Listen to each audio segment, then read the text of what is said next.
আজকের গোলগুলো দেখে নি। প্রথম গোলটা দুর্দান্ত একটা গোল পঙ্কজের, বিশ্বমানের গোল বলবো। ফ্রি কিক থেকে ফার্স্ট পোস্টে ভেতরে রিকোশে খুব ভেতরের ইনার পার্টে লেগে বল কিন্তু সেকেন্ড পোস্টে চলে যায়। এইটা হচ্ছে ওই মহিতোষের গোল, এটাও কিন্তু একটা দুর্দান্ত গোল। অর্থাৎ একটা বিশ্বমানের গোলকে আর একটা বিশ্বমানের গোল দিয়েই জবাব যেন দেওয়া হলো।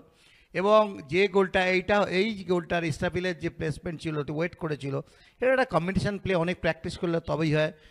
এটা দেখুন ফ্লিকটা করেছে এবং টাইমিং ও রানিংটা পেছন থেকে এসে আনমার্ক কিন্তু জাস্ট নটটা করে দিয়ে চলে গেল। এটা কিন্তু বুদ্ধিমান খেলোয়াড়ের গুণ। এবং এই যে মাইনাসটা বলো মহিতোষের, অর্থাৎ এই যে ইসরাফিলের, এটাও কিন্তু একটা খুব ভালো গোল। এইসব গোল দেখতেই মাঠে দেখুন, না দেখে জাস্ট ওর আইডিয়ার ওপর রেখে দিয়েছে ইসরাফিল, ততটাইভাবে সুন্দরভাবে মিট করেছে বলটাকে। এবং এইটা কিন্তু 3 গোল হলো।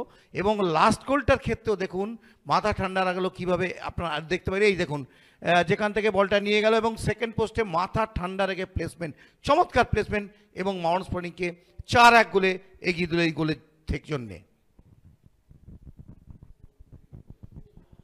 এবং এই 4-1 গোল আজকে কিন্তু উদ্দীপ্ত করবে আগামী ম্যাচগুলোতে মোহামেডান স্পোর্টিংকে। নৈহাটির বঙ্কিমাঞ্জলি স্টেডিয়ামে মোহামেডান স্পোর্টিং